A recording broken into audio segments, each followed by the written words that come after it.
This morning in your Health Spotlight, we're shining a light on a heart condition and a local man's story he hopes will inspire other people to be aware of the condition. We're talking about aortic stenosis. Aldo Gomez suffered from it and is here along with his doctor, Amanda Lyon, a cardiologist at Ascension St. Vincent. Good morning, guys. Thank you so much for being here. Good morning. Thank you for having us. We were talking in the break a little bit, Aldo. You are very athletic.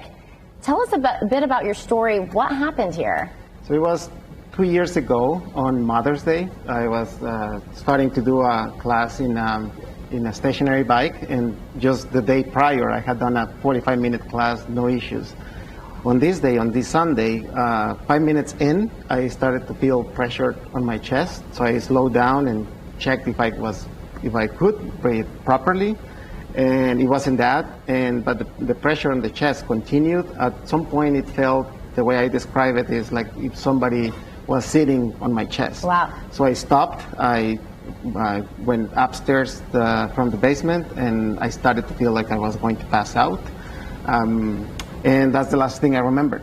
So I passed out, I stopped breathing, 911 came. So when I woke up, I saw my neighbor, who is a doctor from across the street, and the paramedics. And that's when I was told that I needed to be taken to ER.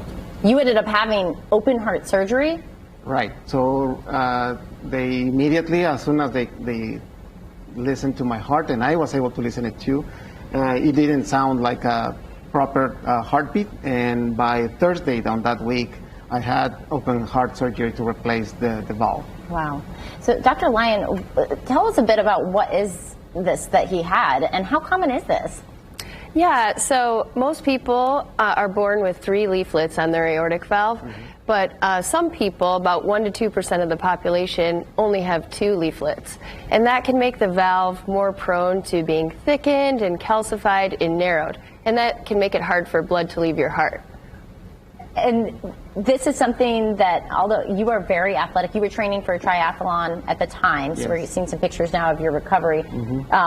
You've come out of it on the other side very well. You've done another triathlon? Yeah, I focused after the surgery on what I was given as my challenges for the day. How much do I needed to walk, or my breathing exercises, and just focus on the daily numbers. Let's say hitting the numbers every day to the point where I recovered.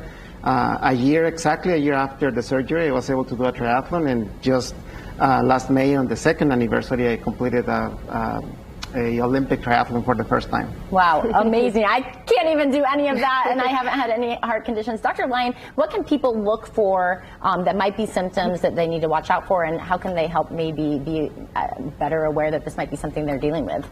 Yeah, so some people might not have any symptoms, and sometimes we catch this on screening, echocardiogram, and I want to highlight that if you have a bicuspid valve, your first-degree relatives need to be screened for this because it tends to run in families. Once a person develops symptoms, it can be a pretty serious situation, and usually we have to replace the valve.